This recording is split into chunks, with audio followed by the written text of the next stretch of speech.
तत्व की बात अध्याय 2 से लेकर के 18 तक में सब पूरा का पूरा निरूपण आत्मज्ञान का किया है उन्होंने कि आत्मा को जानना यशात्म गीता अध्याय 3 के 7वां श्लोक है, जिसमें कहते हैं यस्यात्म अध्यात्म तत्व मानवा आत्मा में संतुष्टि तत्कार में विद्यते। जो आत्मा में ही प्रीत करने वाला है, आत्मा में रमण करने वाला है, आत्मा में निवास करने वाला है, उसके लिए कोई कर्तव्य विशेष नहीं है। तो देखिए, जो आत्मा की संतुष्टि की बात कही जाती है, इसमें द्वैत अद्वैत पसय एक ठाई कपिल मुनि खोज करी। कपिल मुनि कहते हैं कि द्वैत और अद्वैत दोनों एक ही जगह बसते हैं। द्वैत कब है? जब हम वाणी से नाम का उच्चारण करते हैं, वाणी से हम हे परमात्मा, हे ईश्वर, हे गुरु महाराज अनंत नामों से जब एक उस परम सत्ता का को हम संबोधन करते हैं, तब हम दो होते हैं। क्योंकि ये वाणी का विषय नहीं, जहाँ पर वाणी को विराम है। मन समेत जी जान न पानी, करक न सके सकल अनुमानी, महिमा निगम ने तस्काई जो त्यों का लेख रसाई। गोस्वामी जी कहते हैं कि मन समेत जी जान न पानी, जिसको मन समेत वाणी मिल जाए, मन वाणी से अगम अगोचर जो ध्यावे सो पावे। द्वैत कब है?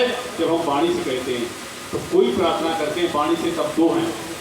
और जब द्वैत अद्वैत पसय ठाई, अद्वैत कब है? जो गुरु महाराज ने युक्ति दी है, जो उपाय दिया है, उस युक्ति से जब हम अपनी आत्मा को जान करके भजन करते हैं, तो जिस समय स्वरूप में स्थित होते हैं, चाहे भले थोड़ी देर के लिए स्थित होते हैं, उस समय पर हम दो से एक हो जाते हैं। उस समय हम अद्वैत होते हैं, जहाँ पर हम ही हमें दूसरा नहीं। इसलिए जब बंद की आंखें तो देख ली तस्वीर यार की।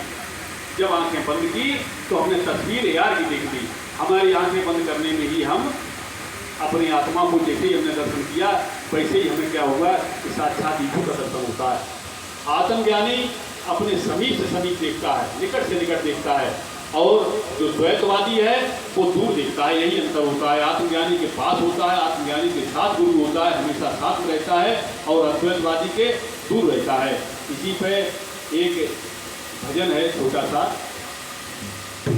साधो भक्ति न भाती कीजे, साधो भक्ति न भाती कीजे।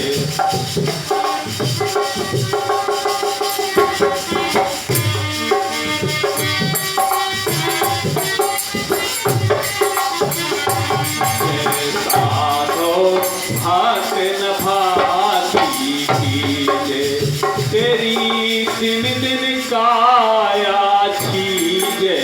साधो भक्ति न भाती कीजे।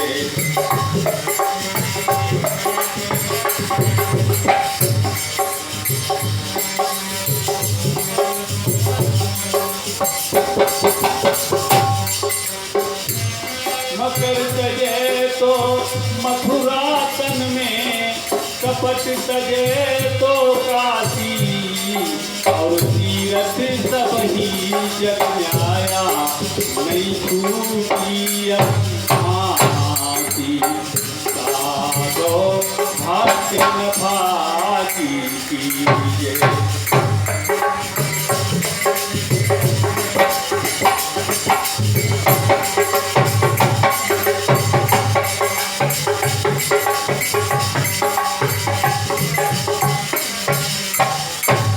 मकर सजे तो मथुरा तन में, कपट सजे तो काशी, और तीरथ सब ही जग जाया, नहीं छूटी भांति। साधो भक्ति न भाती कीजे।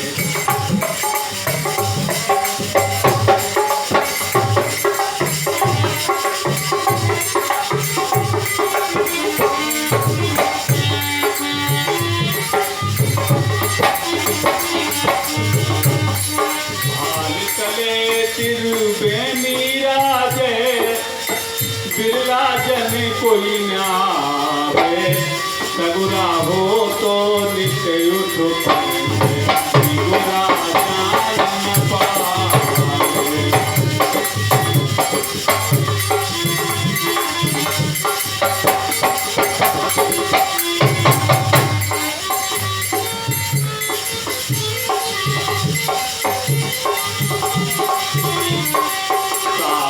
भक्ति नफा कीजिए।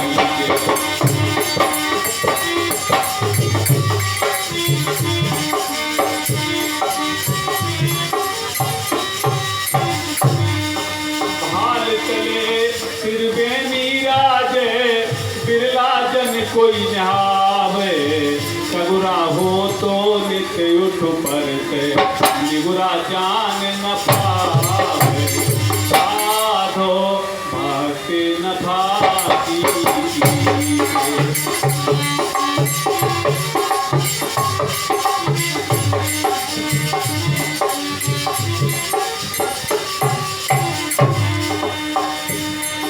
काया नगर में ही हर कहिए, वेद पुराण बतावे, इतुत भूले लोग फिरत हैं, धोखे को शरणावे।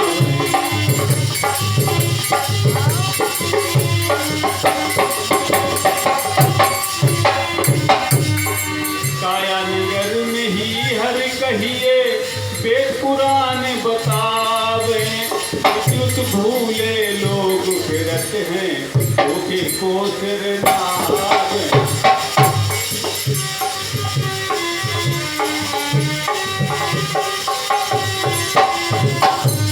साधो भक्ति नफा कीजिए।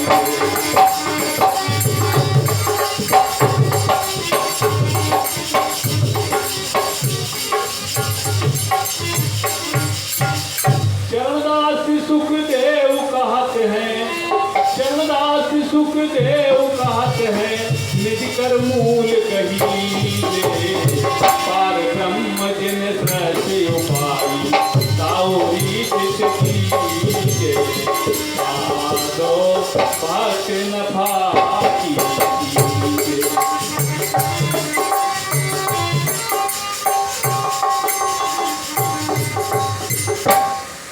प्रेम सज्जनों, नफा की भक्ति जिसमें हम भजन करते हैं और हमें अनुभव होता जाता है, हमारा जितना कदम चलते हैं उसका हमें प्रतिदिन का अनुभव होता है, इसको नफा की भक्ति कहते हैं, जो जान के की जाए। सत्संग का मतलब होता है कि हमें हर बात की जानकारी हो जाए। 2 दिन का जो सत्संग होता है इसमें सारे भ्रम खत्म हो जाएं। जब हमारे भ्रम खत्म हो जाते हैं, जब ये कहा जाता है कि सीधी रास्ता ये गई, जब कोई ये कह देता है रास्ता चलने वाला, अगर किसी से पूछता है भैया हमें कहाँ उधर जाना है, और जब कहता सीधी रास्ता चलेगी, इसके आगे आप इधर उधर मत मुड़ना, और जब विश्वास हो जाता है तो रास्ता हमारी पूरी गति से चलती है। इसी तरह से जब हमें विश्वास हो जाता है, जब हमारे अंदर भ्रम हमारे दूर हो जाते हैं, और जब ये विश्वास होता है कि यही मार्ग है, इसके अलावा दूसरा मार्ग नहीं है, जब इस बात को स्वीकार करके जब साधक साधना करता है तो उसके लिए कहा जन्म कोट का पद था फल में पहुंचा जाए। क्योंकि भ्रम ही तो ऐसे हैं जो हमें दूरी बनाए हुए, भ्रमों के कारण ही दूरी है। हम कहते ये नहीं, ये है, ये नहीं, ये है।